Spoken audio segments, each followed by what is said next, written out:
Magpasalamat tayo sa masarap na pagkain spiritual at ng kaluluwa natin ang salita ng Diyos. Pasalamat tayo sa Diyos Ama sa dakila niyang pag-ibig. Ipinagkaloob niya kahit sa isang bugtong niya na ang ating Panginoong Sus. Ang sino man ang sumampalataya, hindi mapapama kundi kakamtan pa ang buhay na walang gan. Salamat po, Father Almighty God, sa regalong, magandang regalong natanggap namin sa Jesucristo na aming Panginoon, ang aming kaligtasan. Purihin ka, Ama, sa pangalan ni Jesus, dakilaan, sambahin ka. Salamat din po, Panginoon, sa inyong pagsama, gabay, pag-ingat. Salamat po sa inyong pagpapagal sa krus. Di po yan na wala kabulang, kundi umani ka pa ng paghanga, ng karangal at kadakilaan at pasasalamat. Purihin ka, Panginoon, sa aming kalagitnaan. Kayo po may taas, hindi po ako kayo madakila. Ako'y maging alunod lang, daluyan ng pagpapala ng iyong salita. Ako'y abang lingkod nyo lang. Ito'y ginagawa ko just to please you. Ito'y ginagawa namin just to please you and honor you. And thank you, Lord. Thank you for everything, Jesus. Ginising nyo kami na may siglat na kasi, iningatan yung bawat isa. At pinagpala nyo kami ng magandang panahon. Yes, pinagpala nyo kami ng magandang church na kami po ay pinag-iisa mo. Amen. Upang palakasin mo at pagpalain. Salamat po sa Christ Gospel Community Church sa atin at mga kapatid na narito at mga kapatid through online. Sila gagabayan at panahanan ng Espiritu Santo. Lord, lagyan niyo po ng salita aking bibig. Wala pong karunungan sa inyong salita. At ako po ay nagpapalinis din sa inyo. Kami nagpapalinis sa inyong banal na dugo. Kung may makita ka pang karumisan, ang aming isip, puso, kalot, katawan, hugasan nyo ang mga karumisan namin. Patawad po. Patawad po sa mga kasalanan. Inaamin po namin na kami makasalanan. Kami po ay nagpapakumbaba sa inyo. Kailangan ka namin na Panginoon, Mesiyas at tagapagligtas ng aming mga buhay. Salamat po sa salitang ito at tinatanggap na namin ang katagumpayan ng pamamahayag ng salitang ito. Ito'y itanim mo sa puso ng mga kapatid namin ito. Kayo rin po magdilig, magpalago at magpamunga. Siksik, liglig at umapaw, million folds na bunga sa buhay namin lahat. Lord, salamat po sa inyong pasalamat, papuri, kadakilaan, at kalwaltihan sa pangalan ng dakila na ating Panginoong Jesus. Lahat tayo magsabi sa Kanya malakas na Amen. Sige po, makakaupo na po tayo. Pagdating po tayo ng salita ng Diyos. Sa mapagpalang araw sa lahat, sumaatin ang kapayapaan, pag-ibig, at kagalakan ng ating buhat sa ating Panginoong Jesus. Mga kapatid through online, sa mapagpalang araw din po sa inyo lahat. Salamat po sa pakikisa sa selebrasyon ng araw na ito. Ito po ay, sabi ay, feast din po itong ginagawa natin. Feast of the seventh day, of the Sabbath day. Ano po? Sa atin, ang Sabbath day ay Sunday. Sa mga Jewish ay Saturday. Sa mga Muslim ay Friday. Kasi ang Sabbath day, ang description sa Genesis ay basta ikapitong araw. Sa calendar natin, ang ikapitong araw sa Pilipinas ay according to Roman calendar ang sinusunod natin. Ang seventh day natin ay ito, Sunday. Iba rin ang calendar kasi ng Jewish at iba rin ang calendar ng mga Muslim. Ano po? Katulad doon ako ay nasa Saudi Arabia 2012. Ang taon pa doon ay 1712. Kita nyo, 1712 pa lang, ano po. Pero 2012 na, no, okay na doon, ano po. Ganun po, iba talaga. Kaya napaka-concise at explicit ng salita ng Diyos. Talagang sabi niya, ikapitong araw. Whether anumang country, basta ikapitong araw, we celebrate. Yun nga po, Sabbath day, at doon ay kalugod-lugod yung araw na yon. At gusto ng Diyos, Ama, sa pangalan ni Jesus, siya ay ating sambahin, papurihan, parangal at sambahin. Kaya, ano bang kabalahan every Sunday, dapat po talaga yan ay sasantabi, mga kapatid. Ano po? Talagang inilalaan natin to sa Panginoon. Ano po? At gawin lang natin ang linggo para sa pagpaparangal sa Panginoon. Ano po? Katulad ng mga Hudyo, lumabas din ng Sabbath day, namulot ng mana. Anong nangyari doon sa mana nila? Nabulok. Pero yung hindi namulot, lumapis pa hanggang Sabbath, hanggang Sunday sa kanila, yun ang unang araw nila, meron silang nakain.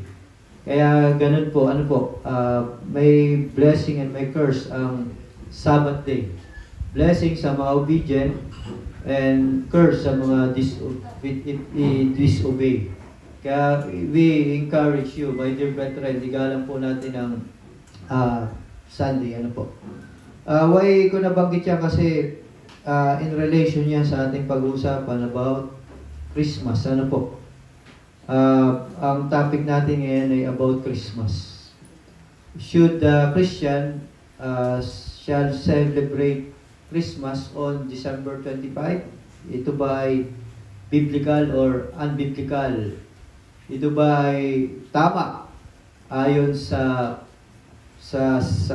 banal na kasulatan, And yan ay ito-trace natin, by using the Word of God and with the help of the Lord and with the guidance of the Holy Spirit, ano ba talaga ang kapanganakan, ng ating Panginoong Jesucristo. But first of all, my dear brother and sister, I encourage you na batiin nyo nga po ang mga katabi nyo, mga naririto ng sabi ay maligayang Pasko ng Panginoon. Sige nga po. Yes, maligayang Pasko ng Panginoon po sa lahat. Ang totoo po niyan, mamaya maintindihan nyo, ngayon po ay Pasko talaga ng Panginoon. Why? Kasi sa 1:3 ibinigay ang bugtong yung anak para sa kaligtasan ng sanlibutan dahil yan sa dakilang pag-ibig ng Diyos Ama. Sino man na sumampalataya ay magiging anak ng Diyos at hindi na mapapamak bagkus kakamtan pa ang buhay na walang gan. Wala pong ibang magandang balita kundi yung 1:3 yung pagkakaloob ng Diyos Ama sa kanyang bugtong na anak para sa kaligtasan natin sa sanlibutan. At yan po yung pag-ibig ng Diyos Ama. Kaya napakagandang balita po niyan, pero yan po ay pahapyaw lang, Ibig sabihin po, we as Christian, tayo yung may pinakamahabang Pasko.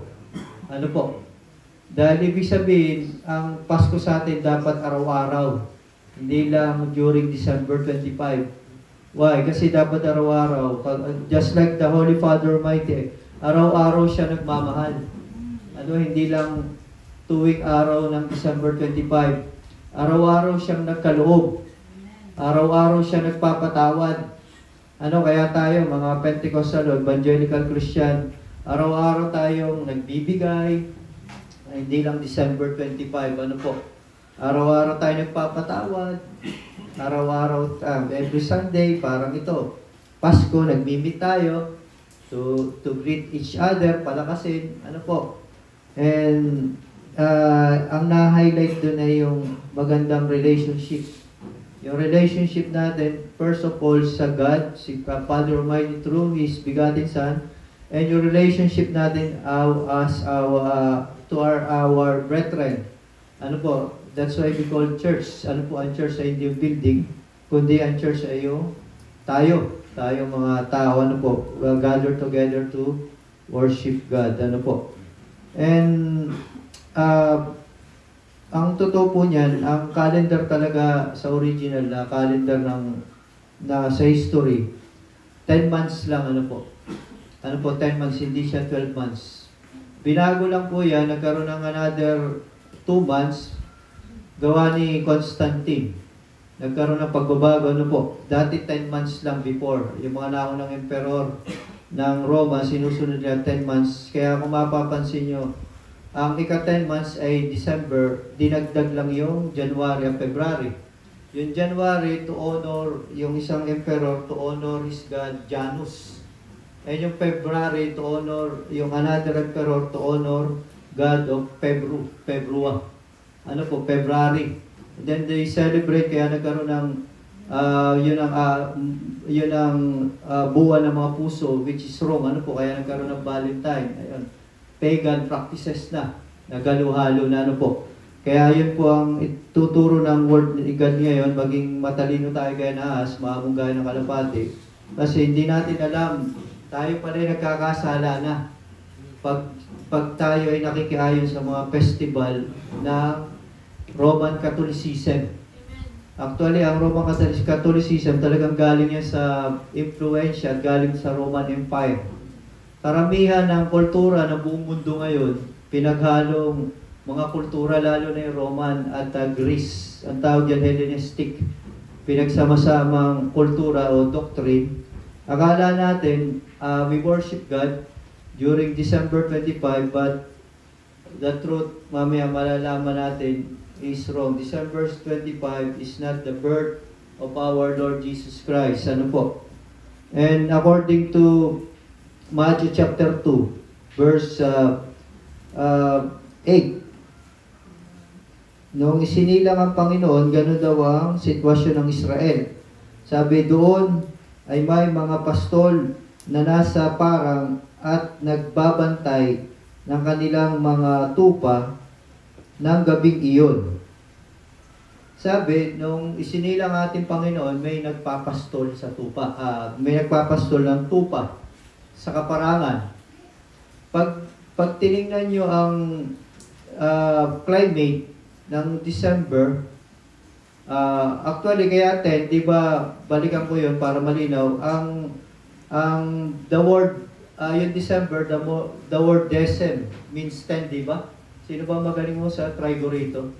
Di ba, yung mga engineer dito, kayo ba Kuya Omar, sa trigo, ano ba ang decem 10? Yung sides, ano? O, di ba 10? Kaya makita mo, ang octo, 8. O, kaya tamo, 10 lang. Makita nyo, di ba? From magsisimula, March ang 1. Matatapos siya ng Decem. Kaya makikita mo, 10 lang talaga eh. Diba? From Octo 8, then from Decem 10. Kaya siya 10 lang. Dinagdag lang talaga yung January at February. Ano po? And may nagpapastol daw nung panahon na isinilang ating Panginoon. Kaya kung itetrace natin sa geographical setting o sa climate ng ngayong December sa Israel, yan ay tinanong ko sa nanay ko na 14 years sa Israel and sa asawa ko na sa Israel ngayon. Yung December 25, yan parang ganyan, maulan. Kaya posibleng magkaroon ng tupa. Ilabas, may mga damo. And wala nang natubong damo dyan kasi nagtaglagas na. At winter solstice na. Ano po, hindi nga nagyayelo sa Jerusalem, pero wala nang mga damo dyan, malamig na. Malamig na nga daw ang panahon, sabi ni Mrs. naka-jacket na.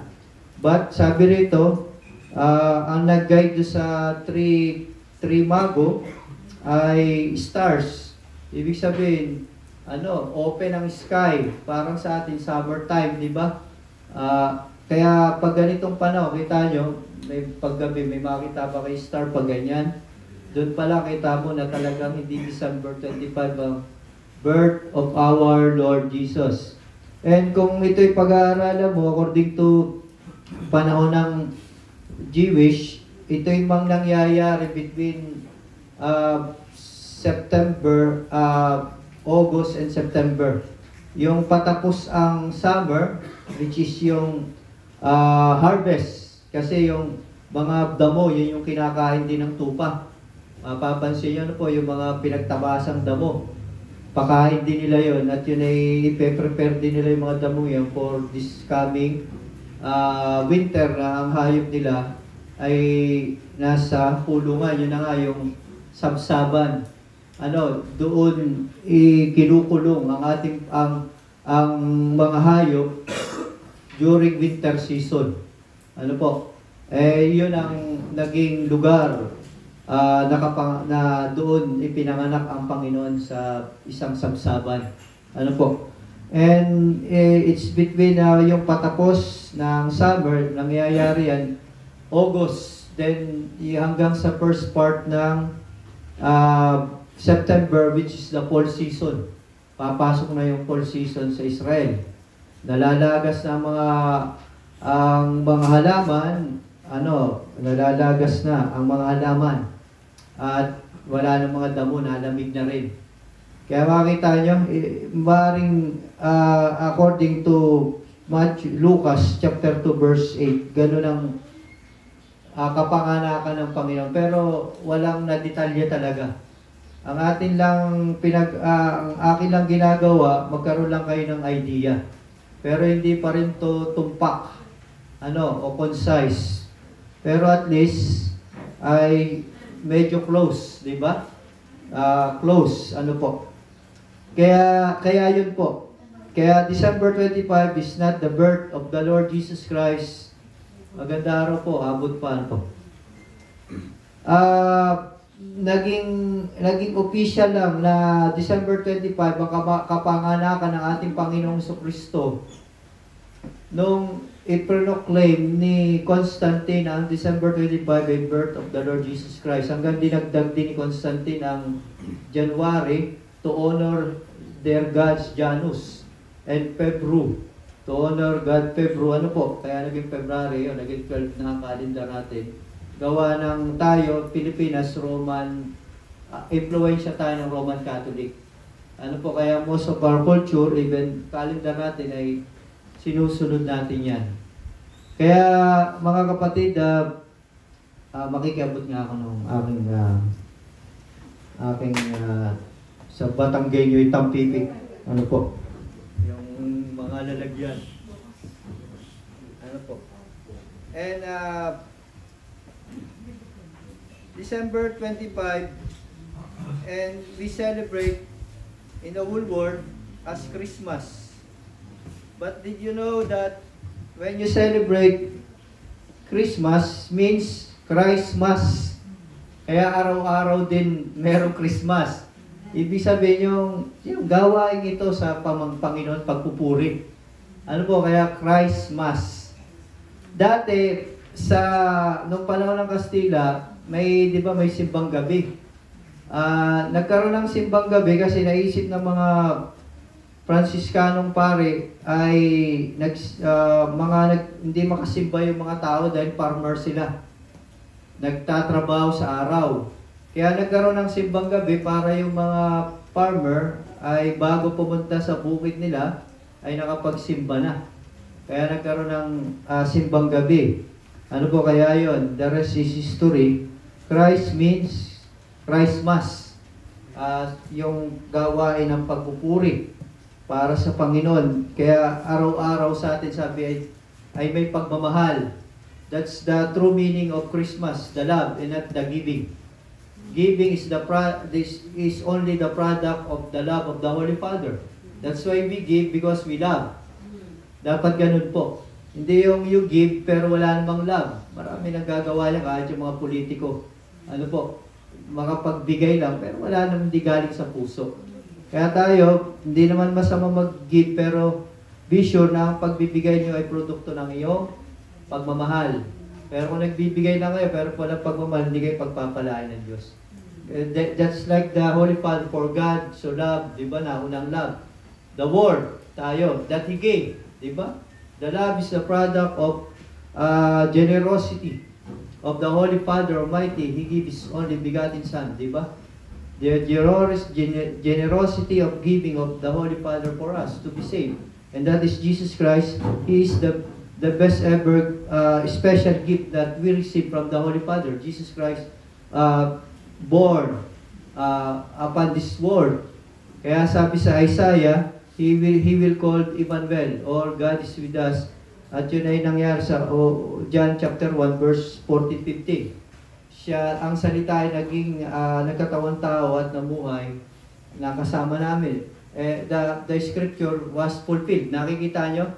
The scripture was fulfilled when Prophet Isaiah prophesied. Maglilihi ang berendalaga, ipanganganak, at tatawagin siyang Emmanuel, or God is with us. The name Christ means tagapagligtas. Jesus. means the anointed one. Ano po? Christ is the Messiah. Kaya Jesus Christ, ano po? Kaya binubulay-bulay po natin yan.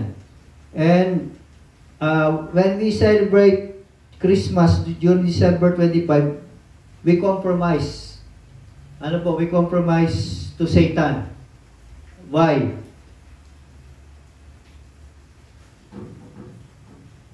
Maraming, according to Roman and Greek culture, maraming Diyos na sineselebrate sila during December 25. Unang-una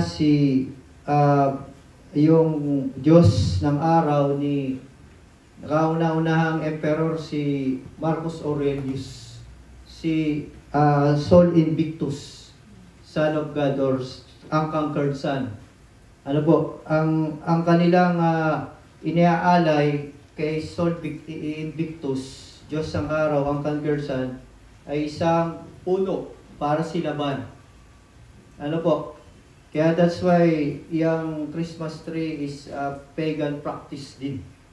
Then mamaya bubulay-bulayin pa natin yan, palalalimin pa natin yan. And si Mictas, ano po? December 25 ang birth niya ng piyesta sa Persia. Si Sol Invictus sa Roma. Si Mitra, deity of life, Roman din. Ano po? Si Horus, December 25 din, sineselebrate nila yan, Egypt. Si Tammuz ng Babylon, ito daw ay si Nimrod ang incarnation ni Tammuz. Parang ginagaya nila yung si Jesus, di ba? Nagkatawan-tawad si Nimrod daw yun, si Tammuz daw, naging si Nimrod. Kaya yun, sineselebrate din nila during December 25, ano po. And si Apollo, God of life. That's why there is blood burning. Ano po? Dahil pag according to Norse practice and Roman Empire, yung bine-burn nila to give life. Symbol of God of Sun, God of Light. And yun daw, yung ashes na yun, ninahayaan nila to protect their homes from evil spirit. Si Apollo, ano po? God of Light, ano po? Si Adonis, God of body and rebirth. That's why sa December 25, malalaman din natin when celebrate another festival, yung tinatawag na Saturnalia Festival, nagpapakasal ang tao doon. Nagme-marry, ano po? Because of Adonis, God of beauty and rebirth. Si Bacchus, Greek God of wine. That's why there is wine, there is festival during December 25. Spirit of paano lang po pala yan ng mga Diyos-Diyosan.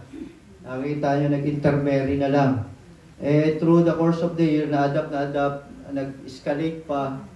Mamaya, itatakal din natin yan. Nagkaroon pa ng Santa Claus, another, ano na naman, idolatry. Kaya nakikita nyo, laki pa ng ating kasalanan na gagawa sa Diyos. Hindi natin alam, mapalad do tayo, may ganito mga pag-aaral. Para kasi sabi ng Lord, yung talagang idolatry ay kinamumuhian niya. Ano po? He is a jealous God. Marahil sa iba ay hindi pa nyo kasalanan to dahil hindi natin alam. Kaya nga kami, mga fivefold minister, pinapaalam namin to. Mamaya pag tayo kinuha ng buhay, ay pagharap natin sa Panginoon, ang dami pala nating kasalanan, ang tawag na compromising sin. Ngayon, malalaman nyo, kung mag-celebrate pa rin kayo dyan, nasa inyo na yan. But, pinapauna ng salita ng Diyos, nagkakasala kayo na malaki. That's why, compromising sin. Sabi nga, di ba, araw-araw naman Pasko. Wag na tayo sumabay. Ano po? Pwede namang hindi December 25, ang dami palang sinasambang Diyos dyan. And ito ay some lang ha, mga nasa 10. According sa aking napag-aralan. Ano po? Kaya, yun, yung Christmas, dahil meron tayong impluensya ng Roman Empire, gawa ng Roman Catholicism, yan ay nag-originate sa tinatawag nilang major festival during December 17, matatapos ng 23 ng December, yung tinatawag na Saturnalia Festival to honor the God of Agriculture, Saturn. Ano po, nag-aalay sila doon ng pagkain, iba parang yung may isang santo sa Catholic. Ang counterpart niyan sa Roma ay si Saturn. Then, ang nangyayari doon, mga kapatid, may festival, isang linggo. Yung mga slave, inaabangan nila yan. Why? Nagiging master sila doon, nagiging malaya. Pwede silang kumain, pwede magsugal, may adultery doon, may mga hostess, sari-sari na. Pag nalalasing, may inuman, may sugalan. Di ba? Ganun ang nangyayari sa atin pag December 25. Na pinagaganda lang ng devil na ito'y pagsasama-sama ng pamilya. Ang totoo niyan ay talagang ito ay isa pagan practices ang December 25. Ano po? Na sineselebrate natin ang kapanganakan ng Panginoon, which is wrong naman, di ba? Sa ating na kanina sa nabanggit ng salita ng Diyos na hindi December 25 ang kapanganakan ni Lord. Gawa lang yan ni Constantine. Ano po? And yun, then isang linggo yun. Matatapos yun sa December 23. And alam nyo, it's a triple celebration yan ng mga paganism. Ang December 24, hindi pa rin maganda mag-celebrate yan. Why? Isa pa rin feast yan. Ang December 24, tinatawag na Feast of the Paradise Tree. Or sometimes known as Feast of Adam and Eve. Kaya yan daw yung birthday ni Adam, yan ay i-proclaim din ni Constantine. Ano, nakikita nyo kahit yung bago magpasko, we compromise to sin pa rin. Ano ang naitasay si Adam with? That's why there is Christmas tree. Ano po, gawa ng paradise tree daw yan. Yan ay symbol ni Adam at Eve.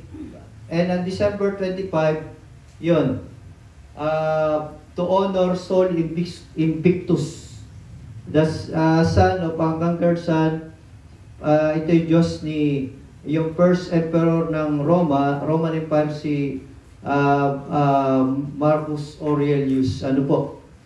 Kaya makikita nyo, ang ginawang pagsasabotahe ng mga kapatid natin sa Roman Catholicism para iligaw ang ating mga pananampalataya.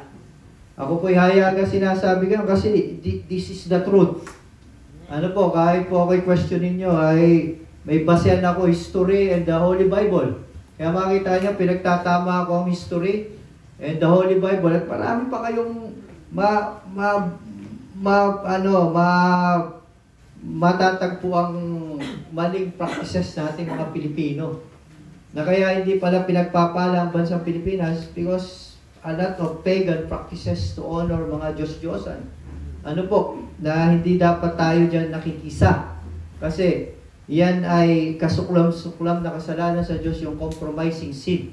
Ano po, minsan hindi ka nga nakikisa pero alam mo naman to na ipangaral na ni Pastor Oliver at ng Panginoon, hindi pa i-share sa kapatid mo, sa kaibigan mo, huwag kang mag-celebrate December 25 kasi yan ay hindi talagang ino-honor si God. Takot ka, ang tawag dahil compromising sin. Alam mo ang truth pero itinago mo lang. Ano po? Ibinaon mo lang. Or yung ilaw, sabi, hindi pwedeng ilagay yan sa ilalim. Walang mailawan yan. Sa ilalim ng kama, kundi dapat daw dapat kalalagyan niya para mailawan lahat. And that is Jesus Christ. And Jesus Christ is the living Word of God. Kaya ipinapangaral ko po ito para hindi ko kayo makaiwas ko kayo sa compromising sin ng pagsamba sa mga Diyos-Diyosan dyan. Sa darating na December 25 na hindi naman talagang yan ay Christmas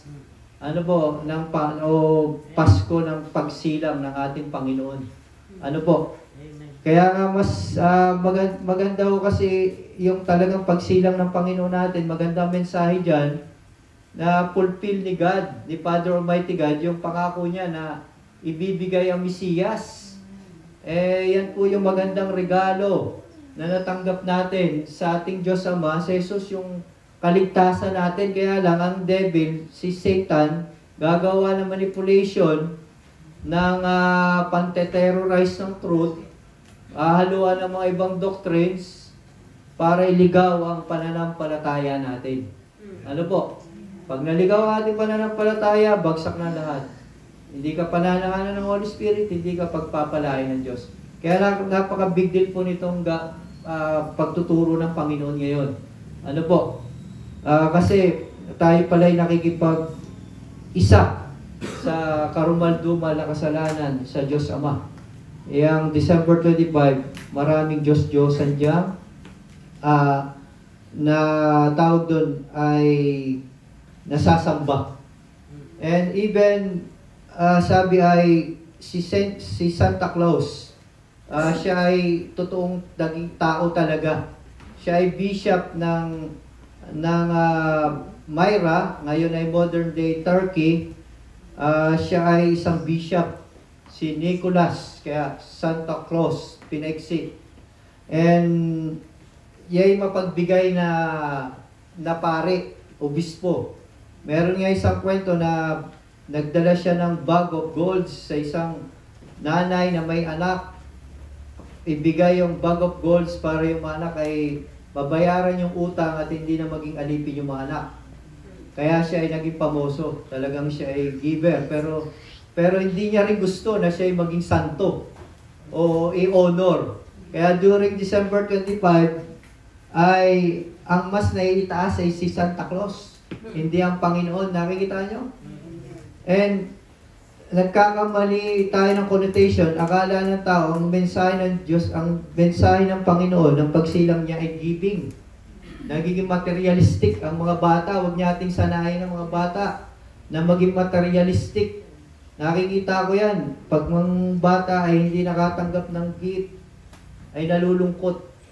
Dapat ang ituro natin, first of all, pangalawa na lang dapat, yan din naman masama. Pero be sure, mga parents at mga ate, kuya rito, ituro nyo sa inyong mga anak na ang talagang dapat gawin natin ay yung pagmamahal. Si Jesus, yung magandang regalong natanggap mo, anak. At yung mga bagong damit, bagong sapatos, huwag kang malungkot. Ang malaga ay si Jesus. Si Jesus nga, nung pinanganak, wala naman siyang bagong lampin, man lamang. Luma yung lampin niya. And wala siyang bagong kama na crib ng mga babies sa mga bagong mag-asawa. Wala. Nakahiga siya sa manger, ba tawag doon, yung ganong kakanan ng animals. Di ba? Pero nagdulot siya ng kagalakan sa buong mundo, ng pag-ibig. Kaya si Jesus, ang sabihin niyo sa mga anak niyo na ang mahalagang regalo na tanggap natin si Jesus, yung kaligtasan natin. At yung mga bagay na yan, bagong damit, pangalawa na lang yan. Kaya, pangalawa na lang po yan. Yan ay parang bonus na lang. Pero higit sa lahat, si Jesus, dapat yung maitaas during, sabi nga po ay Pasko ng pagsilang. Hindi si Santa Claus. Then, nahaluan pa yan ng Norse mythology. Yung Norse, Germania, galing dyan. Yung Norse mythology, merong God doon na nakasakay sa kabayo. And during that time, December 25, nakasakay sa kabayo yon si Odin. Nagbibigay ng gift sa mga mabubuti, nire-reward niya. Ayun, nakuha yung konsepto mo yun, yung nalipad na flying deer na may dalang regalo from the god ng mythology ng Norse, si Odin. Then nahaluan pa yan ni Krampus. Si Krampus naman, siya naman yung nagpapanish ng mga salbahe. Kaya yung December 25 ay sabi ay to give and to punish. Diyan nagsimula yan. Hanggang ginawa niya si Nicholas, ginawa santo, naging Santa Claus. Kaya siya na ang nau-honor. Hindi na ang Panginoon. It's a symbol. Santa Claus is a symbol of materialistic money. Yes. Pagsasaya, kaya nga siya mataba Panay kain panay inom. Kaya it's a pagan practices. Saturnalia Festival. To honor Saturn. Ano po? God of Agriculture. And Sol Invictus. The symbol of light. Son of, sabi nga ay God of Sun. Ano po? And yung Christmas tree, dati puno talagang ang dinadala sa bahay at kalaunan, ginagawang nilalagyan ng mga ornaments. Noong una, hindi pa mga gift, wala pa rin star yan. Ang inilalagay nila sa Christmas tree, talagang tree, ay yung ilaw. Ano po? And yung ilaw, nagsimula yan dahil yun ang inaalay nung nanay ni Nimrod sa kanya. Sabi niya, yung anak daw niya ay si Tammuz, yung candle. Noong una, kandila. Nagkaroon lang ng Christmas light. Nagkaroon lang yan ng star during 15th century. Pagagawa niya ni Martin Luther. Isang gabi na madilim, nag-iisip si Martin Luther ng isesermon niya sa congregation.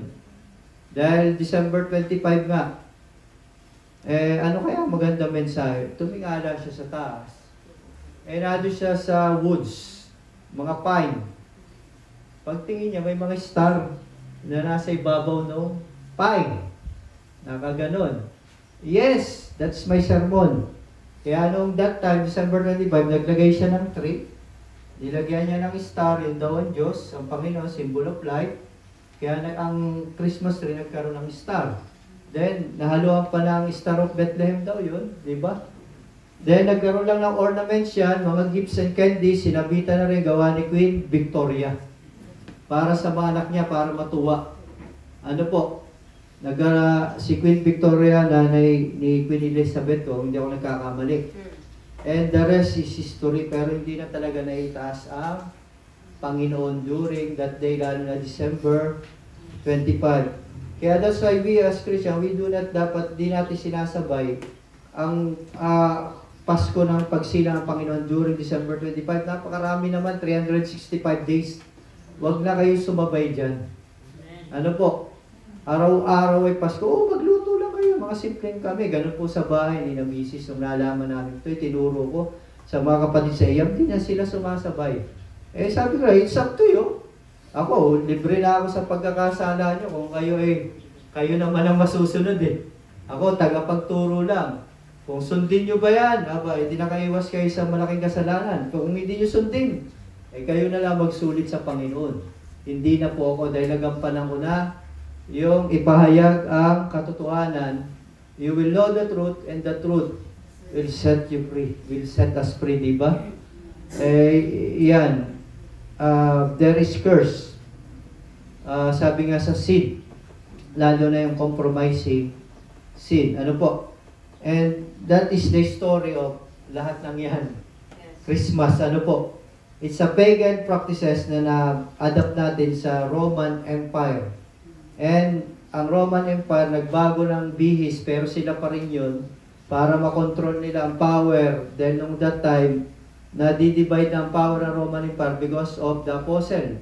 Yung, sabi nga yung teaching of the gospel, ang Panginoon. Kaya ginawa nila, para makuha nila ang solidong power ulit, sila na yung naggawa ng religion.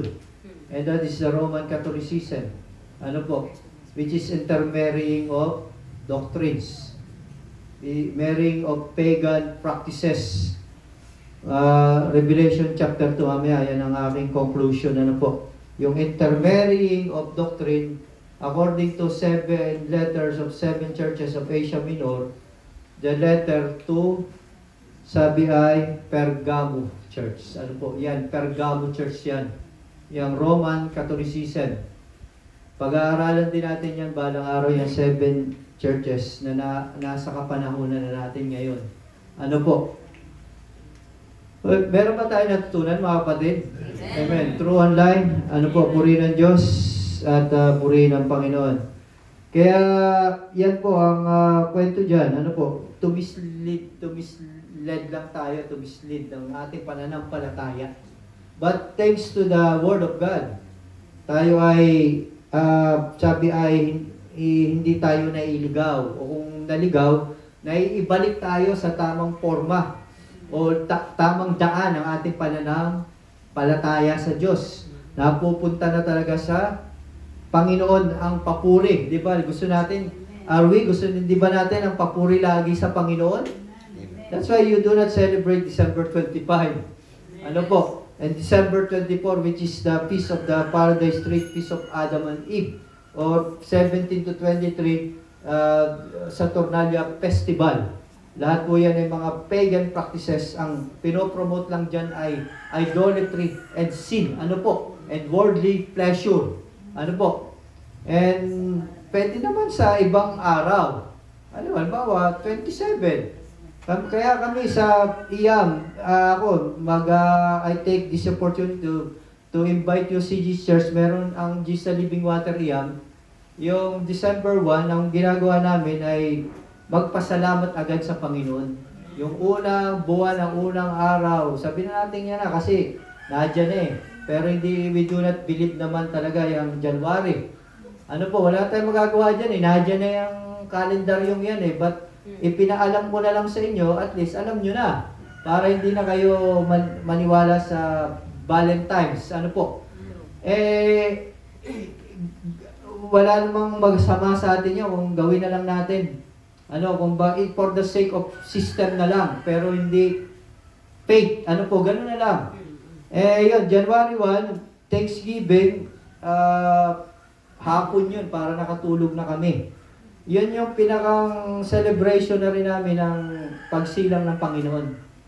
Yun na rin ang simple, sabi nga ay Christmas party. Kaya I invite you, pag kayo ay libre ng that time, sa hapon naman yun alauna, sa IAM tayo, tayo magpuri naman at magpasalamat sa Diyos. Dahil sa mga biyaya at pagpapala na kamtan sa buong taon at sa taong makakamtan pa lang na mga biyaya at papala, ay magpasalamat na agad tayo sa Diyos. Wala tayong gagawin sa unang araw, unang buwan, magpasalamat agad sa Diyos dahil may Kristo Jesus na magandang regalo natanggap natin sa Diyos Ama. Siya, si Jesus talaga yung i-treasure natin, na talagang napakagandang regalo. And sabi rito, balik na tayo sa teksto natin sa Lucas chapter 2, verse 8. Did you know that the gospel was first preached sa Luke chapter 2, verse 8 hanggang 12? And that is yung, sabi nga yung una, natupad yung pangako ng Diyos na ibibigay sa atin ang Kristo, ang Mesiyas, ang Panginoon. Isinilang siya. Yun ang magandang highlight dapat sa kapanganakan ng Lord. Yung natupad ng Diyos, yung kanyang mga pangako na isisilang ang Kristo sa anyong tao. And sabi nga ay Emmanuel, ang Diyos ay sumasa atin. Yes. Isaiah, at namuhay, nakasama natin. Unod 14:15 ng Juan, the Word became flesh. Dati, pangako lang ng Diyos. Nagkatawang tao, natupad. And dwelt among us, nakipamuhay pa. And until today, nakikipamuhay ang ating Panginoon, pero hindi na flesh, kundi spirit na. Kaya God is here. Amen po ba? Amen. Emmanuel is here. Amen po ba? Amen. Because the Spirit of God is here. Ganyan tayo. Spirit of the Lord is here. The Spirit of the Lord is great and mighty, the Holy Spirit.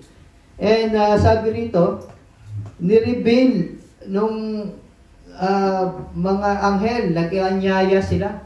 Halina, tingnan niyo ang Kristo. Isinilang na siya.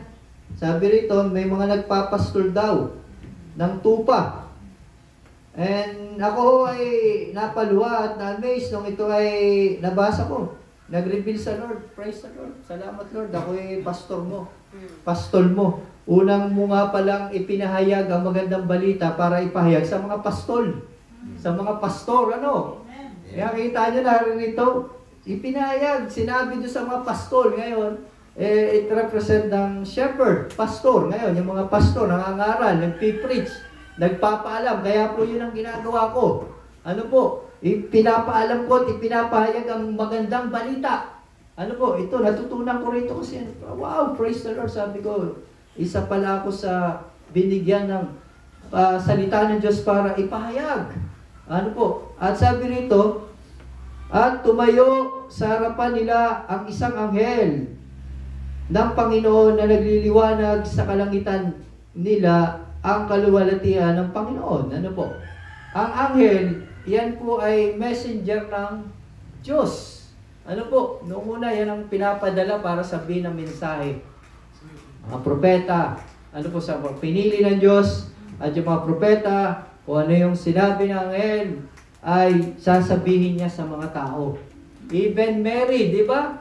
Nagpakita ang anghel kay Joseph, kay Mary, di ba? Sa anghel, yun yung mensahe ng Diyos. Ipinayag. Sabi niya, Joseph, ang pinagdadalang tao ng asawa mong si Maria, hindi siya nagkasala, yan ay Kristo. Panginoon yan, Diyos. Yan ang pangako ng Diyos. Kita nyo, kaya natauhan si Joseph. Gusto na niyang hiwalayan. Kasi nga si Joseph parang nahahaluan ng ibang teaching. Sabi, kultura nila, bawal pag ang babae ay nangalunya, pwedeng bigyan ng divorce letter. According to Mosaic Moses doctrines. Ano po? Pero sabi ng Lord,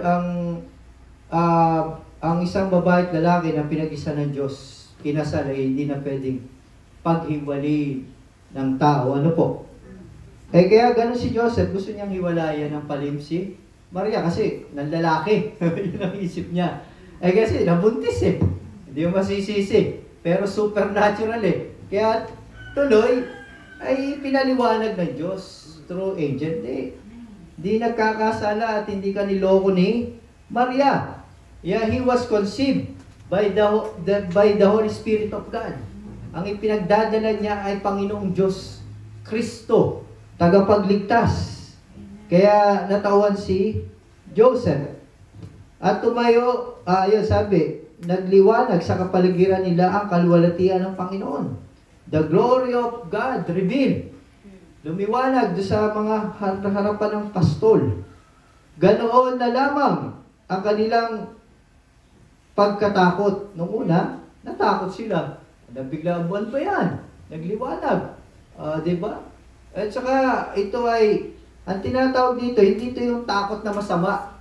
Yung nervyos. Ito yung fear of the Lord. Sa Torah, tinuturo doon ang fear of the Lord. Pag sila ay nagpakita, Lord, gano'n sila, nagtataklog, di sila makatingin. Di sila makatitig. Very blessed lang si Moises, nagagawa niya. Only Moises. Pero pag tumingin ka daw sa Diyos, mamatay ka pag hindi ka nag-reverend. Kaya yung talokbong nila is sign of to reverend God or yung pag-fell down. Pagluhod o yung iba lulupag-ipa. It's a sign of paggalang sa Diyos. Natakot sila. Ito yung fear of the Lord. Hindi yung takot talagang ninenervyos. And dahil nagliwanag ang kaluwalhatian ng Panginoon. Ano pa sabi rito sa ating teksto? And ngunit, sinabi sa kanila ng anghel, the messenger of God, huwag kayong matakot. Fear not.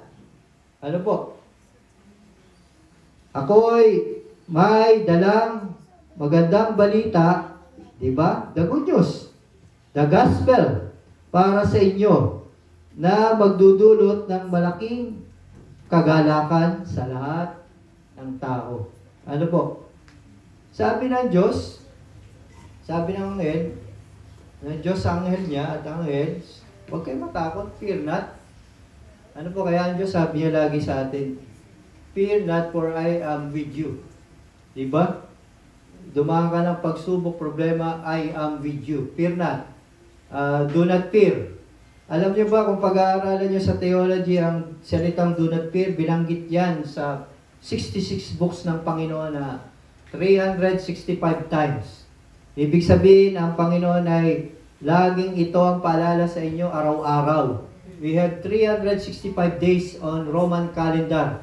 Araw-araw nagpapayag sa inyo ang Panginoon ng magandang balita.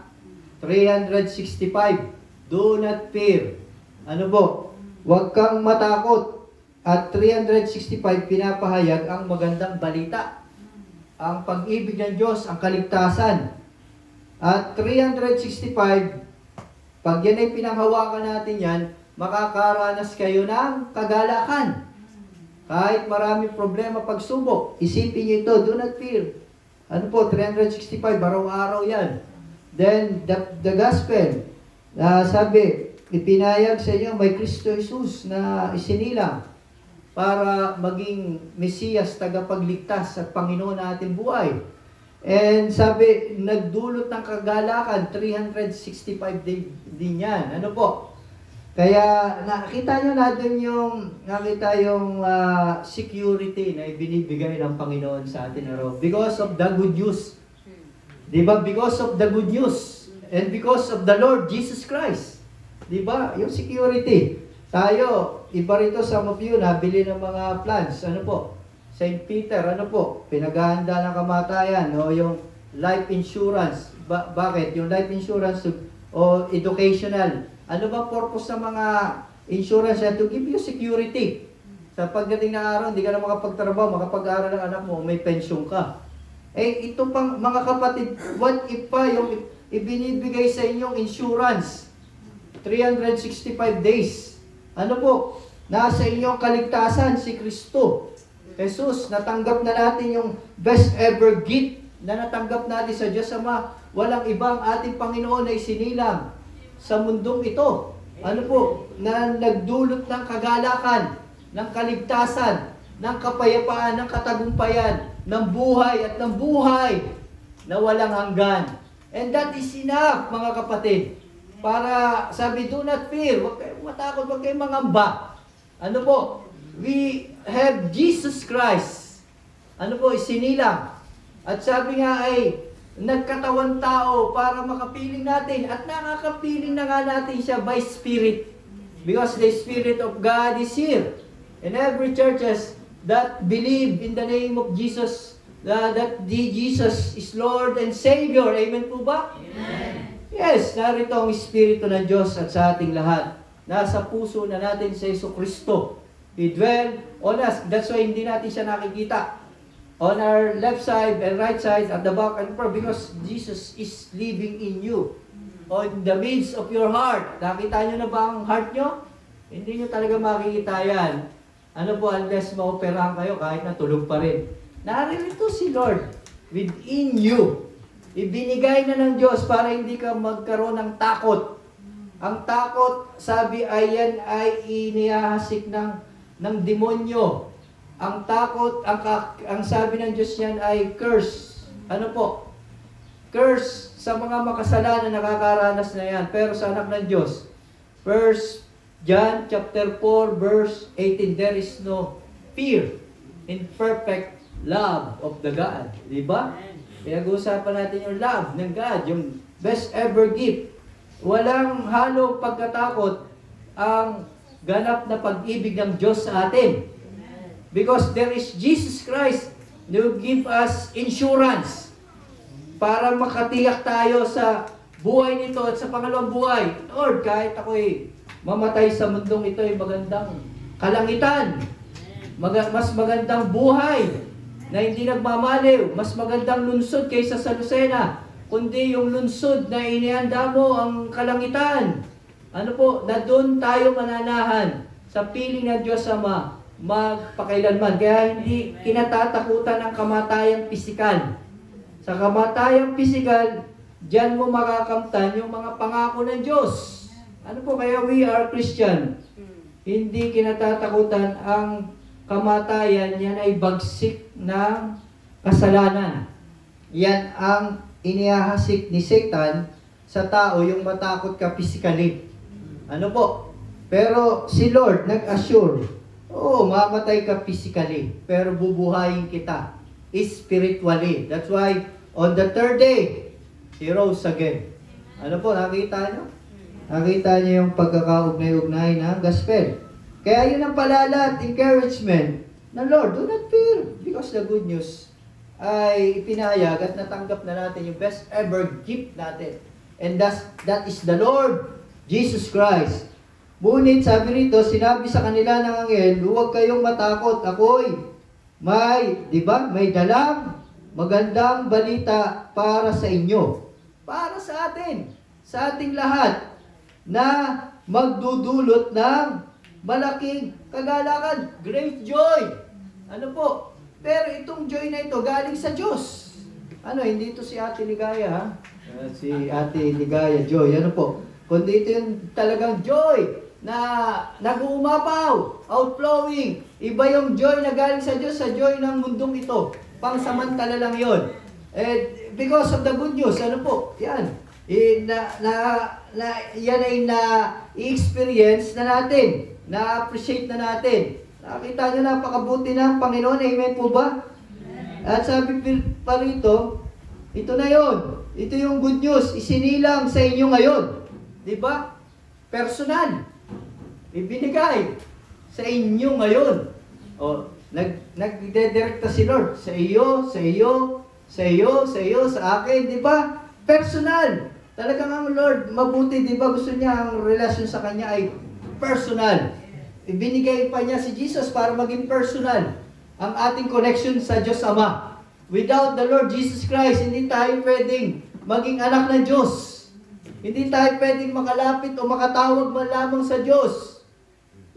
Kaya binigay niya si Jesus para maging personal tayo na makalapit sa Diyos. Siya yung naging daan. She is the way, the truth, and the life. No one comes to His Father except through Jesus Christ. John 14:6. Naging personal ngayon yung relationship natin kay God. Because of the Lord Jesus Christ, nakakalapit na tayo sa Kanya. Ano po, naalis yung bridge ng Diyos at ng tao.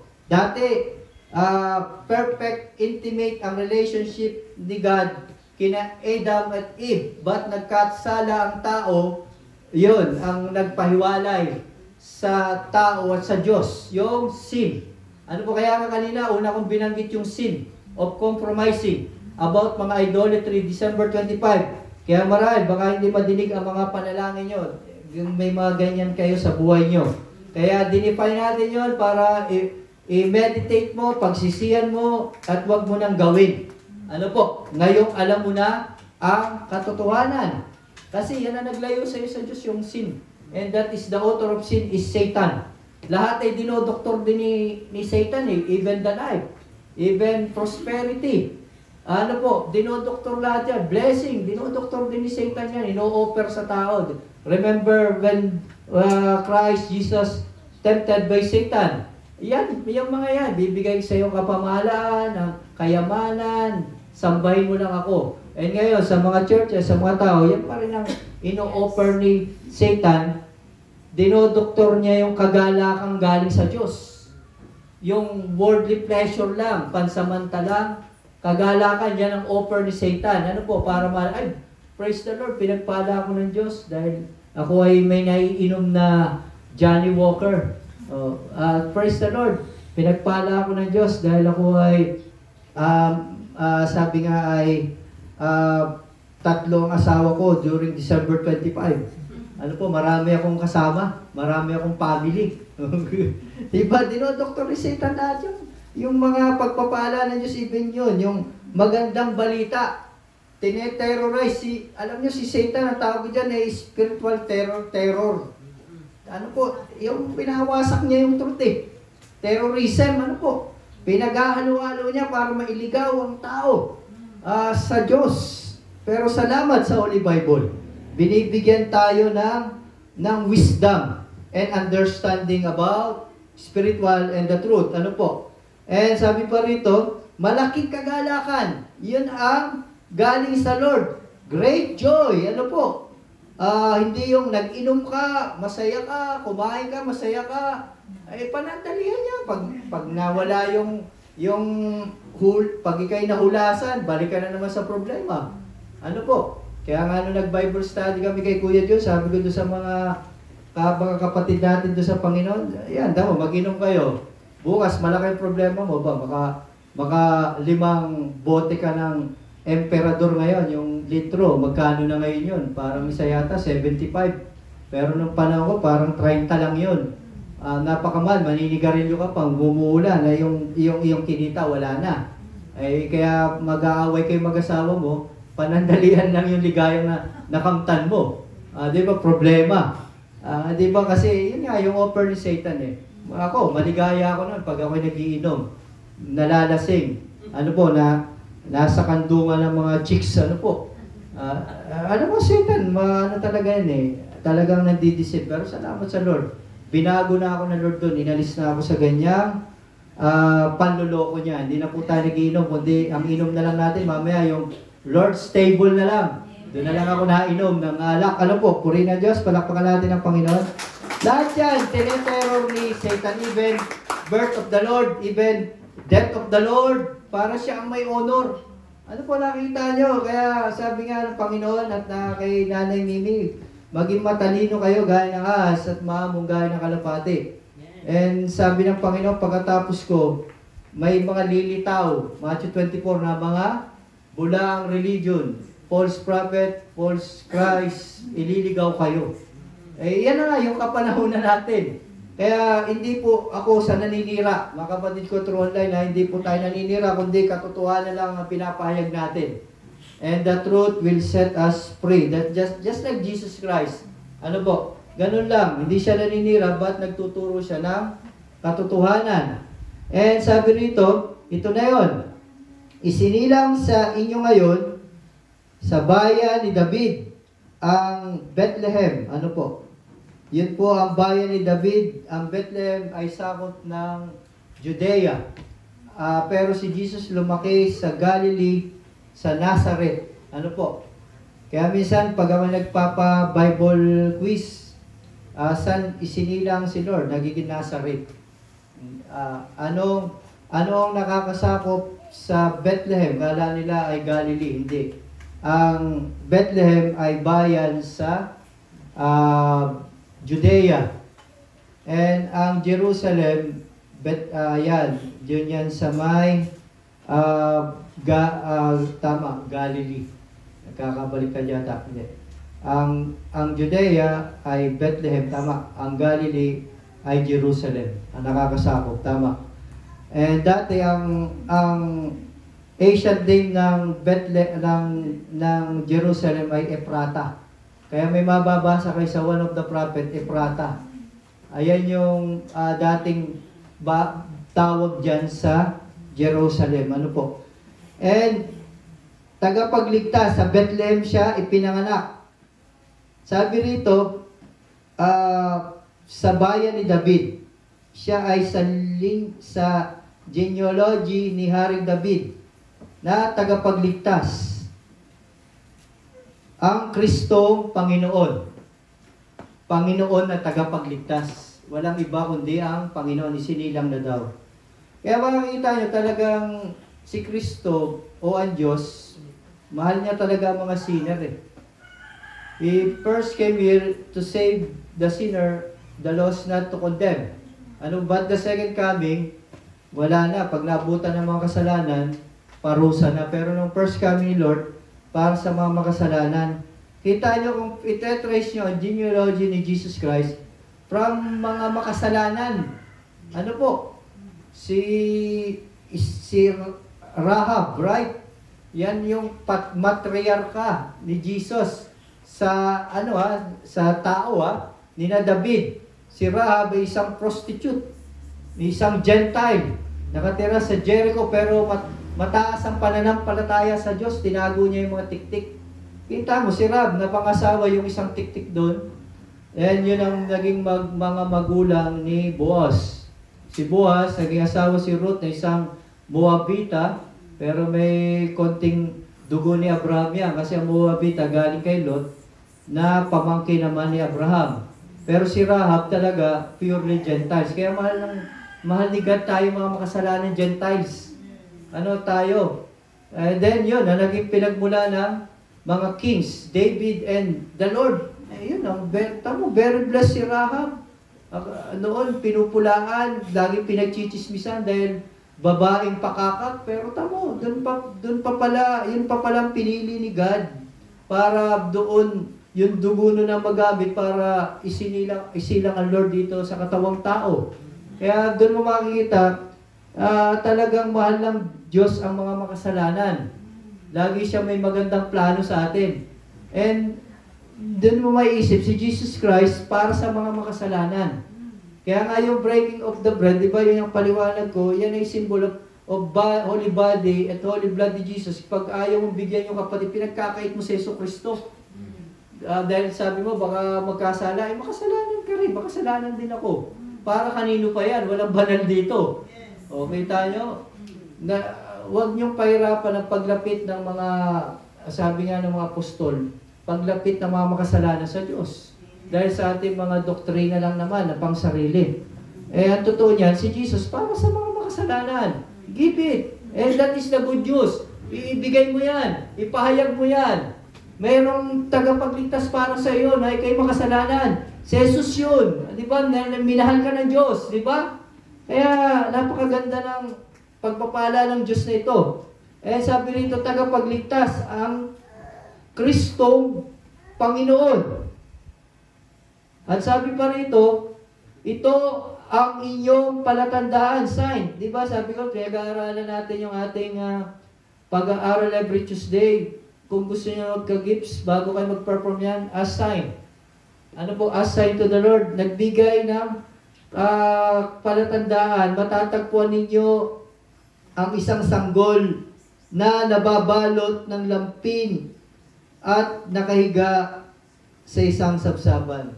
Kaya wag kang malungkot kung walang adobo, wag naman, Pasko yan, no? Ano ba masarap na putahe? Lechon. Ano po, wag, baka naman may mabalitaan ako rito sumauli na kay Lord. Katulad ng mga kapatid natin, pastor, mga nakaraan taong kumain ng mga pata, lechon yun, na-stroke. Ano po? Wag kang malungkot kung may mga ganyan ka, wala kang black label, o wala kang magandang damit. Even the Lord, tingnan niyo si Lord na baby, lumang lampin, sabsaban, ang kasamay, ang mahalaga, there is family. Kasama mo si nanay at tatay, buo ang pamilya nyo, masaya kayo. Yan ang importante yan talaga ang gusto ng Lord. Pag tayo nagse-celebrate ng kapanganakan niya, yung family, magsama-sama lang tayo. There is no hatred, there is forgiveness. So, ganun dapat. Magpatawaran na tayo, di ba? Yan po yun yung sinasabi rito sa ating teksto. Yung pagkain. Wag na yan, alak pangalawa na lang yan, bonus na lang yan. Parang yung mga empleyado rito, mga tumanggap ng 13-month pay. Pero, bonus lang yan, mahalaga na ipagpasalamat nyo, malakas ang pangatawan nyo. Buhay pa kayo, yun talaga. Because there is the Lord Jesus Christ na nagpagal sa iyong kalakasan na yan. By stripe we are healed, di ba? Amen po ba? Dahil sa kanyang pagpapagal, tayo naligtas. Yun. Okay na yun. Yung family, konti lang. Kahit pa isang putahe lang. Uulam. Pero kung meron namang extra money, why not? Pero wag naman tayo sumabay ng December 25, 24. At yung honor idols naman yan. Ano nyo na lang. Sa ibang araw na lang. Sabi rito,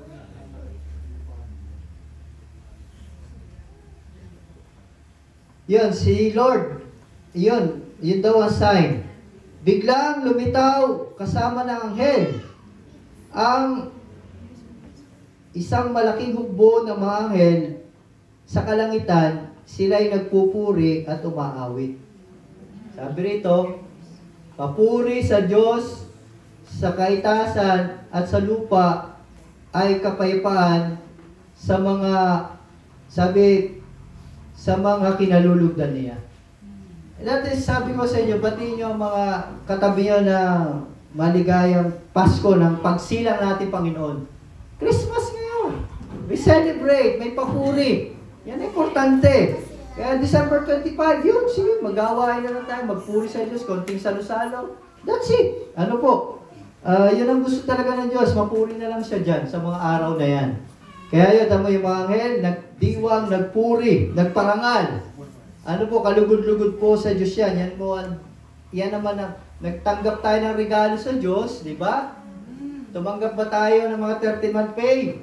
Tumanggap tayo ng lakas, ng kapayapang kagalakan. Some of you, bumili na ng damit, di po masama yan. Ano po, pero dapat, ang daming binigay na ng Panginoon sa atin, hindi lang spiritual na gifts, kundi material. Some of you sa negosyo, pinagpala ng Diyos, dapat meron ka rin ibibigay. Ano? Na regalo. Did you think na lagi na lang tayo tanggap na tanggap? Napakasama natin sa Diyos. Gusto natin tanggap lang tayong tanggap. But how about you? Nagkaloob ka na ba sa Diyos? Nagbigay ka rin ba ng magandang regalo kay Jesucristo dahil ikaw ay natanggap natin siya, ang pag-ibig ng Diyos Ama? Ano ang best ever gift na pwede natin ibalik sa Panginoon?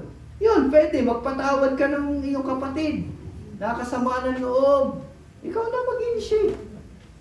Sabihin mo na lang, isipin mo na lang, Lord, mabigat pero bibigay ko ito sa iyo. Pagpatatawarin ko na yun ang loko sa akin sa negosyo, o kung ano man, yung mga kinagalitan. Yan ang magandang regalo, yung selves, yung sarili nyo. Ialay nyo sa Panginoon, Lord. Ngayon, paglilingkuran kita. Yun ang magandang regalo na dapat ibigay nyo kay Lord. Hindi yung tayo lang ang tanggap ng tanggap. Ano po? Nakakahiya sa Panginoon pagharap natin, di ba? Dapat gantihan naman natin. And besides, the Lord naman, hindi naman talaga nag-instruct. But tayo, sabi nga po, ay gusto ng Panginoon na nagpapasalamat tayo sa Kanya. Yun, magpasalamat tayo sa araw na yan, sa araw-araw. Lord, salamat pa, gising po ako. Gising pa ako. Malakas pa ako, may pamilya, may trabaho, may negosyo. Buhay pa kami, sama-sama kami. That's it. Lugod ang Panginoon niya pag nagpapasalamat tayo. Amen. Kaya kita nyo, nagpuri yun. Nagpuri tayo, yun, isa rin yan. Lagi tayo magpuri. Umattend ng banal na pagtitipon, Bible study, prayer meeting, Sunday fellowship. Physically, huwag nating sanayin sa online. Ano po? Hindi talagang yan ang tinatawag na fellowship. Yes. Hebrew 10:25 daw sa not forsake thy assembly. Ibig sabihin ng fellowship talaga physical, personal. Kita nyo si Lord, si God, pinersonal tayo. Ibinigay niya si Jesus para mapalapit tayo sa Diyos Ama. Dapat kayo din, personal din ang paglapit sa Diyos. Hindi pwedeng, Kuya Jun, ipadadala ko na lang muna yung anak ko dyan para sumamba, para sa akin. Hindi pwede. Kailangan ikaw din. Natawa si Ate Lois, mukhang meron yatang nakaka-relate dito doon. Ewan ko, hindi ko alam ha. Wala po akong pinatatamaan. Example lang at reveal ng Holy Spirit. Dapat ikaw mismo, ng tatay, dapat nanay, tayo yung nangunguna para sa mga anak natin, hindi yung mga anak na lang natin ang pinapupunta para sumamba para sa iyo. Hindi ka rin ang pangkaligtasan ay personal. Binigyan ka ng regalo ng Diyos, personal din. Dapat naman personal ka rin magpasalamat sa Diyos. Yes. Hindi yung may representative ka, may ambassador. Hindi po ganun. Personal ang pagsamba sa Diyos. At ang pagkakaloob sa Diyos, dapat tayo ay magbigay din ng gifts sa Kanya. Kaya yan po ang dapat gawin natin ngayong December. At sa buong taon, tayo ay magbalik ng pasalamat sa Panginoon. Magregalo din tayo. Para yata, oras na. Napapasarap yata ako.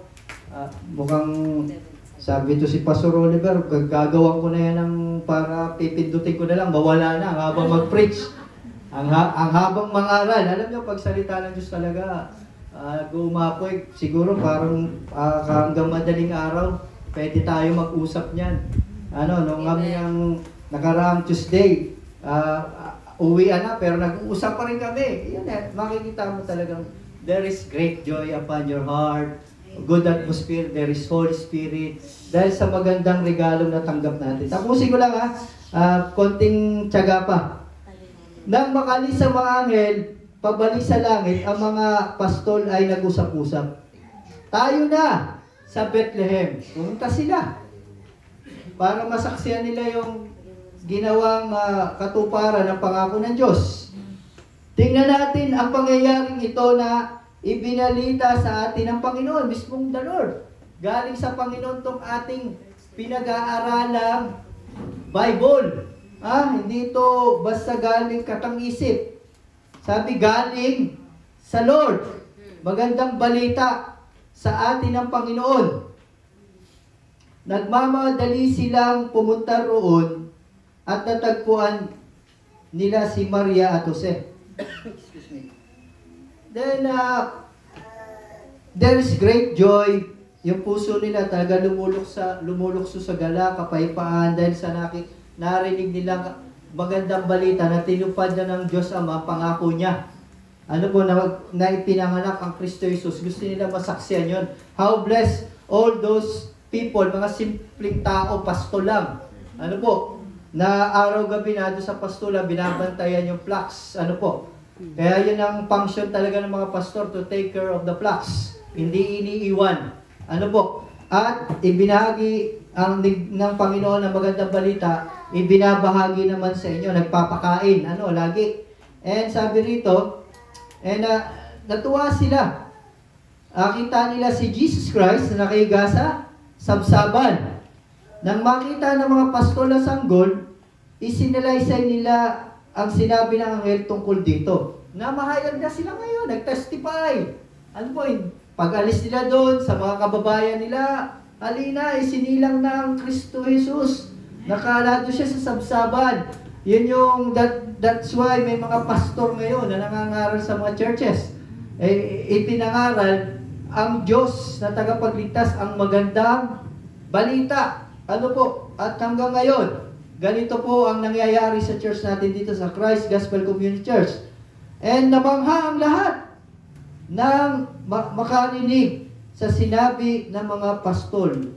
Na-amaze sila, wow, praise the Lord, glory to God. Totoo nga ang Biblia, ang pangako ng Diyos. Naririto, kapiling na natin ang Diyos mismo na Mesiyas, Panginoon at Kristo Jesus. Diba? Talagang pinagpala ang mga taong ito, pinagpala rin po tayo dahil may Kristo Jesus na sumasa atin na ngayon. Ano po, na sinelyuhan yung ating security sa kalangitan. Ano po, yung kaligtasan at buhay na walang gan. Sabi rito, tinandaan yung mga tao, yung mga pastol, hindi mapigilan ng salita sa pagtetestimony ng kadakilaan ng Diyos, yung good news. Ganun yung ginawa ng mga ito sa mga kababayan nila pag alis doon sa sabsaban. And nagpasalin-salin na, ano po. And hanggang sa naisulat ni Lucas. Ano po, si Lucas ay isang, alam niyo si Lucas, siya lang tanging Gentiles. Gentil po si Lucas, hindi siya Hebreo, na nakapagsulat ng sa Bible, ang Gospel. Ano po, si Lucas ay isang doktor. Pero hindi siya, wala siyang dugong Israelita. Ano po, kaya kita nyo may parte talaga tayo sa good news. Amen. Sa kingdom ng Diyos, tayo mga Gentiles, tayo mga makasalanan. Ano po? And tinandaan ni Maria ang mga bagay na ito at ito'y kanyang pinagbulay-bulay. Yung Word of God, hindi lang si Maria, nakinig nila yung Gospel, pinagbulay-bulayan nila sa isip, nilagay nila sa puso. Even tayo, kita, kaya nga ho kayo narito. Bakit? Dahil sa magandang balita, I am right, I am wrong. Diba? Ngayon, nakikita ko sa mga itsura nyo, napapaisip kayo ngayon, pinagbubulay-bulayan nyo yan. Na ibig sabihin nasa puso nyo, nag-sink in ang salita ng Diyos at magandang balita. Katulad kayo ni Maria. Ano po? Ibig sabihin, great treasure sa inyo itong ating pinag-uusapang magandang balita. Si Yesu Kristo yun. Walang magandang balita kundi ang Panginoon. And umalis ang mga pastol At hanggang hindi matapos-tapos yung great joy, na nagpupuri sa Diyos. Nagpapahayag ng kanyang kadakilaan, nangaral na. They spread the good news. Dahil sa lahat ng narinig nila at nakita, ayon sa sinabi sa kanila ng mga anghel. And this is the story of Christmas. Pasko ng pagsilang ng ating Panginoon. Palakpakan natin ang ating Panginoon. We receive higit pa sa 30-month pay, bonus, higit pa o dyan ang gift na natanggap natin. Walang iba kundi ang Panginoong Jesucristo. Basahin nyo na lang ang Revelation chapter 2, verse 12 to 17.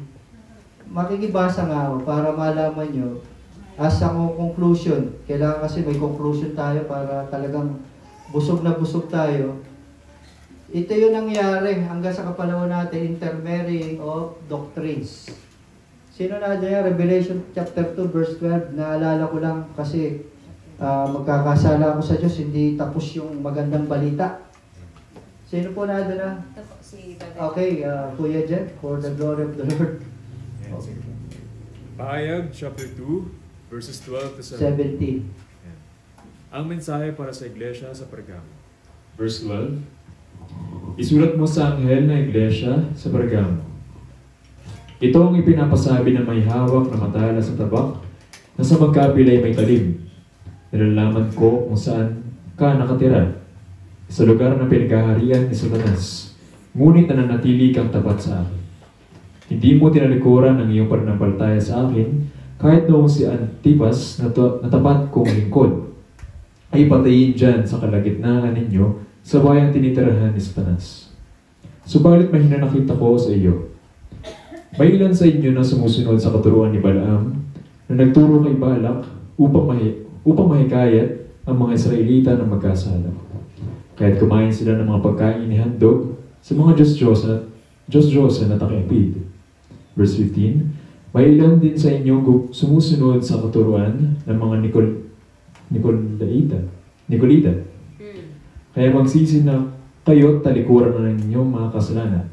Kung hindi, pupunta ako diyan sa lalong madaling panahon at pupuksain ko ang mga taong iyon sa pamamagitan ng tapak na lumalabas sa aking bibig. Verse 17, ang lahat na may pandinig ay makinig sa sinasabi ng Espiritu sa mga iglesia. Ang magtatagumpay ay bibigyan ko ng nakatagong mana. Bibigyan ko rin siya ng batong puti na kinasusulatan ng isang bagong pangalan na walang sino mang nakakaalam maliban sa tatanggap niya. Amen. Thank you, Kuya Jeff. Makita nyo, to wrap it up, narito lahat sa Revelation 2:12-17, there is intermarrying of doctrines.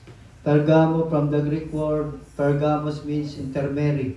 Pinagsama-samang doktrina from pagan worship to God to Christian worship. Yan ang nangyayari sa kapanahunan natin. Ano po? Yung mga churches pala ay karnal na kasi nga po, nahaluan ng kultura ng mga pagano o pagsamba sa Diyos-Diyosan. And si Antipas, totoo po yung namuhay na pinapatay dahil sa katapatan niya sa Diyos, sa pagsunod niya, hindi siya nakiayon sa mga false doctrine sa Pergamo. Sari-sari ng teaching yon, si Balaam, sorcery, bribery, money, then Balaam, di ba? There is politics din, nahaluan na rin ng mga church. Then Nicolaita, yun yung religious group nung kapanahon na yan sa Pergamos. Nag-introduce din ng doctrine, pinagsama rin doon. And nauusig din yung mga tapat talaga na katulad ng Antipas na pinapatay. Sabi sa lugar na ni Satan, ano po? Kaya hindi natin alam, may mga churches na ganyan na kay Satan na talaga. Hindi talagang sa Diyos. Then, yun daw naman pong mananatiling tapat ay bibigyan ng mana. Yan yung blessing spiritually. Yeah, di ba? It's a symbol of blessing, yung buhay ng Panginoon, yung mana, bread of life, ano po? Si Jesus Christ yun. Sa atin. Amen. And ang kailangan lang, pakinggan nyo yung good news. Kaya sabi doon sa huli ang mga may pangkinig ay makinig sa sinasabi ng Espiritu sa Iglesia. Kaya pinapayag po ito, kung pakinggan nyo, pagpapalain kayo ng Diyos. Kung hindi nyo pakinggan, gawin nyo pa rin yan. Wala na po akong ipagsusulit sa mga dugo nyo pagharap po sa Panginoon. Kayo na magsusulit. Kayo naman, it's your choice naman eh. Kung ngayon, nalaman nyo katotohanan, kayo kung susundin nyo ba yan o hindi. Nasa inyo yan. Baka katulad lang tayo ng mga Israelita. Ano po, ba't dapat katulad tayo ng mga apostol o ni Antipas? Hindi siya nakihayon o nakipag-compromise sa mga doctrine sa Pergamo. Kahit siya ay ipapatay, naging tapat siya sa doktrina, sa truth, sa salita ng Diyos, sa good news at sa ating Panginoon. Kaya nga napatay si Antipas. Ano po? Kaya, December 25 was declared by Constantine, birth of Jesus Christ. Hindi, pero si Constantine lang ang nagdeklara niyan. Wala yan sa Holy Bible. There is no complete and concise account of the Holy Bible kung kailan talaga ang eksaktong day, year ng kapanganakan ng ating manunubos at Panginoon. Dahil kasi why? Hindi yan inilahad ng Panginoon. Pwede naman. Kasi may mga istorya naman. Kaya lang, kasi nga po ang tunay na Pasko talaga ng Panginoon ay buong taon. Buong taon tayo magmahalan. Ano po? Buong taon tayo may piyesta para sa kapanganakan ni Kristo Jesus, mag-giving, mag-love, there is great joy. Dapat ganun po ang encouragement na salita ng Diyos sa Christ Gospel Community Church. Ano po? Kaya ibigay nyo na sa Panginoon yung mga, kung itong taong 2024, meron tayo nakasama ng loob, give it to the Lord. Yung mga bad experience sa atin, 2024, give it to the Lord. Iregalo nyo na lang yan. Ano po? Yung mga stronghold sa inyong buhay, give it to the Lord. Yan ang gustong gift ni Lord sa na ibigay nyo naman sa Kanya. Ano po? First of all, God give us best gift, di ba?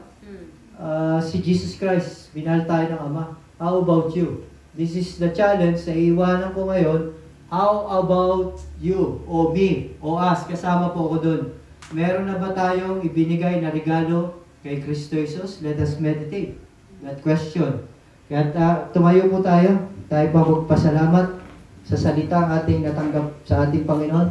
O dakilang Ama, makapangyarihan Diyos, kataasan Diyos Ama. Pinupuri ka namin, dinadakila at sinasamba. Ang puso po namin ay punong-puno ng kagalakan sa aming mga puso. Why? Kasi po, ibinigay mo ang iyong buktong na anak namin, Panginoon Jesus, na naging kaligtasan. Yes, Lord. Naming lahat, this is the best ever gift na natanggap namin sa inyo. At kami ay minahal nyo. Yes, Lord. Sapat na po yung pagmamahal nyo yun. Dakila po yun, Ama. At si Jesu Cristo yung buhay na patutuo na pagmamahal mo sa aming mga makasalanan. Naligtas po kami ng patawad at nakamtan ng buhay na walang hanggan. Thank you for the good news. Yung pagsilang ni Kristo Jesus. Doon po ay tinupad mo yung iyong promise. Hindi lang promise, kundi may katuturan na at tinupad nyo na. Tunay na ikay tapat sa inyong mga salita, dakilang Ama. Kaya karapat dapat kang papurihan at ang bibig po namin, espiritu at kaluluwa, punong-puno ng pasasalamat sa inyo, dakilang Diyos Ama. Yes, Lord. Why? Because you love us. Sapat na yun. That motivates our heart, our soul, our body to go on. Amen. Sa buhay nito, kahit masalimot, there is you, Father Almighty God, who love us, who love you so much. Thank you, Father God. At there is Jesus Christ na manifestasyon ng dakila mo pag-ibig. Salamat, sapat na po yun. Jesus Christ is enough for us. Hallelujah. Salamat, Father Almighty God. Purihin, dakilahin ka. Yes. Sa pasalamatan ka. Salamat din po, Panginoon, sa inyong pagsilang. At dahil po sa pagsilang niyo inahayag ang magandang balita ng pagliligtas sa amin ng Diyos Ama. Yes. Dahil sa pagsilang niyo, nagkaroon kami ng pag-asa. Kami po ay naramdaman namin na we are not alone, but we are blessed and loved dakila ang pag-ibig mo, Panginoong Sus. Hallelujah. At salamat din po sa magandang balita na ipinagkaloob nyo sa mga pastol at sa amin ngayon. That's why we celebrate. That's why there is celebration here now.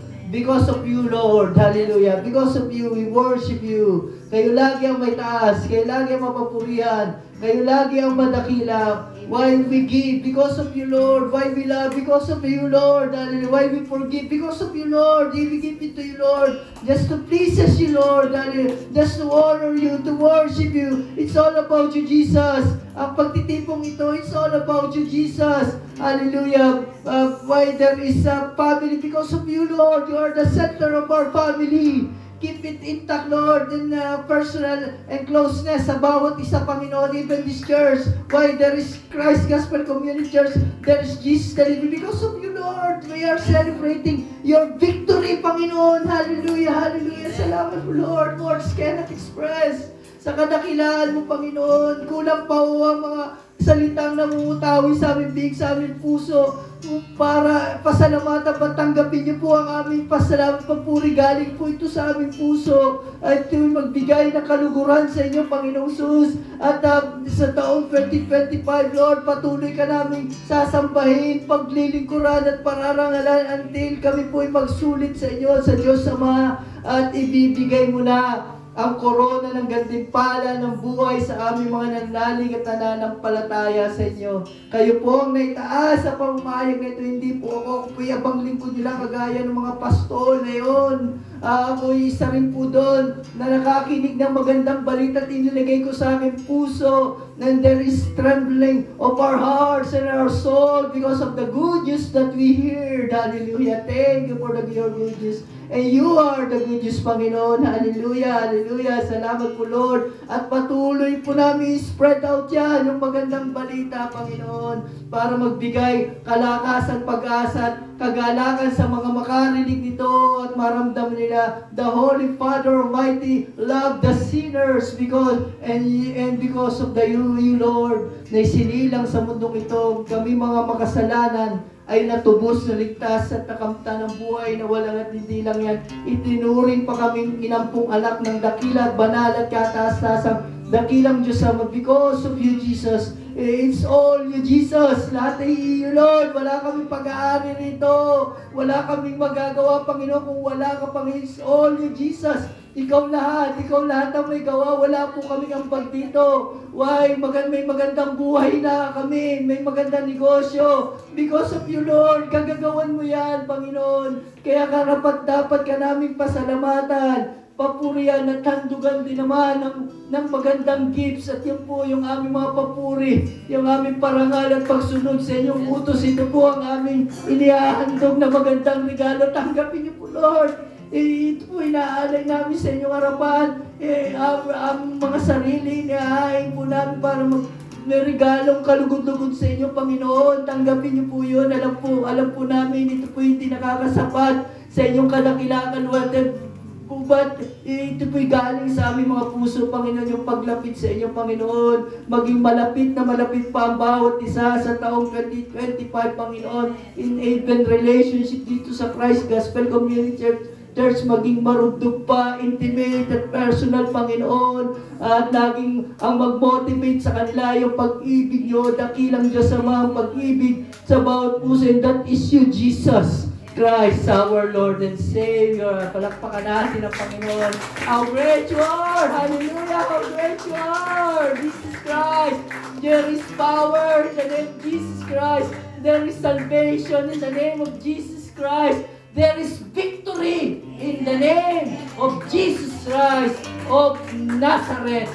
Purihin ka, Panginoon. Salamat po. Hallelujah. Hallelujah. Kaya ibinabalik namin sa inyo, Panginoong Kristo, ang papuri, pakarangal, pasalamat, kadakilan, at kalwalatian. Sa tanging pangalan lamang ng ating dakilang Panginoong Jesus, manunubos, tagapagligtas, Panginoon ng ating mga buhay. Lahat tayo magsabi sa Panginoong Jesus na malakas na. Amen. Amen. Amen. Parang may isang Bible.